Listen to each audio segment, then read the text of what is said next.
everyone, I'm here at my home in Omaha with another update, this time about multiplication. We just finished a great retreat with our presbytery and key leaders at Hastings North Shore, forecasting vision into the future, and especially next year, 2026. A big part of that discussion was our new initiative in our vision, Grow Big Red, the desire to reach 10% of Nebraska for God and to tithe Nebraska back to the Lord. We do that by establishing a GBR goal for every pastor in their local context. What does 10% look like for them and all the evangelical churches in their town working together toward that goal? This aligns really well with our National Superintendent Doug Clay's vision to see an Assemblies of God church in every community that's marked by both numerical and spiritual growth. He further details that out for us in two very specific ways. First, that we'd have at least one church in every county of America. So we have about 30 counties in Nebraska where we don't right now have an AG presence. We've identified different cities in those counties where we think we could possibly plant in the future, and those are listed in our multiply target list, which I'll talk about in a moment. The second way Pastor Doug helps us with this is that we try to have at least one church for every 15,000 people. So let's say we have a community of 30,000 with just one AG church. The GBR goal for all the evangelical churches is 25.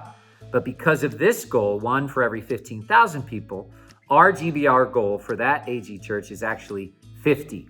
I know the math can be confusing, but trust me, it works.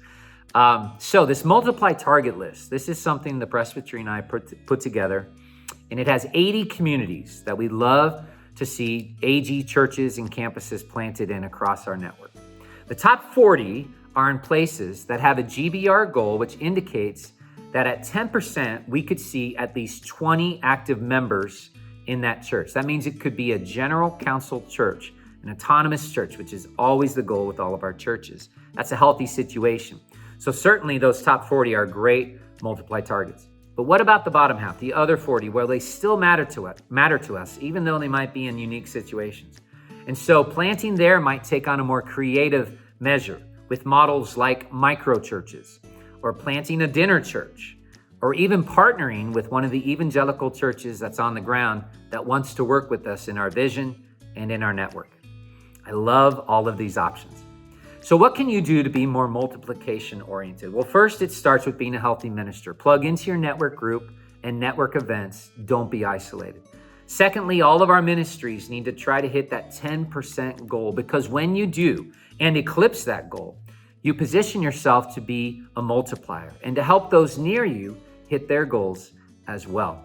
So if you'd like a copy of the multiply target list that you could pray over and even ask God, what part do you want us to have in these places? I will send that to you. Just let me know and I'll send you one right after this video. Hey, until next time, always walk holy, work hard, and worship Him. God bless you, and we'll see you soon.